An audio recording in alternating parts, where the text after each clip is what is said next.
Football বিশ্বকাপ চলে আসছে। বিশ্ব মাতানোর জন্য আছে মেসি, নেইমার, রোনালদো, এমবাপ্পে সহ বিশ্বের শীর্ষ ফুটবলাররা। আর ফেসবুক, টিকটক, সোশ্যাল মিডিয়া মাতানোর জন্য আছে বাংলাদেশের ক্রীড়াপ্রেমী সমর্থকরা। তারা এমন এমন সমর্থক বিএনপি, আওয়ামী লীগ, জামাতের মতো। ভিডিওটি শেষ পর্যন্ত দেখবেন এবং একটি কমেন্ট করে জানাবেন আপনার ভিডিওটি কেমন লেগেছে। এবার আসি ব্রাজিল সমর্থকদেরকে নিয়ে। প্রতিবার বিশ্বকাপের শুরুতেই তারা গলা ফাটাইয়া বলে এবার কিন্তু বিশ্বকাপ ব্রাজিলই নিব। কিন্তু বিশ্বকাপের শেষটা হয় ব্রাজিল সমর্থকদের অশ্রু ভরা চোখের জলে। বিশ্বকাপ নেওয়া নিয়ে ব্রাজিল সমর্থকদের এতই কনফিডেন্স যে ব্রাজিল দলেরই এত কনফিডেন্স নেই।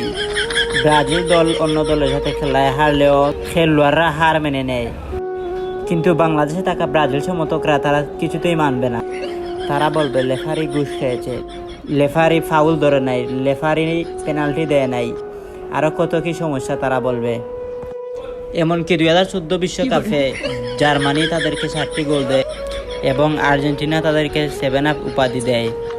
কিন্তু এই 7 আপ উপাধি তারা মানতে রাজি না। এই নিয়ে কত বিতর্ক তর্ক আর কতই না মারামারি হয়। এভাবেই হাহাকারে দেশ মাতাচ্ছে বাংলাদেশের ব্রাজিল সমর্থকরা।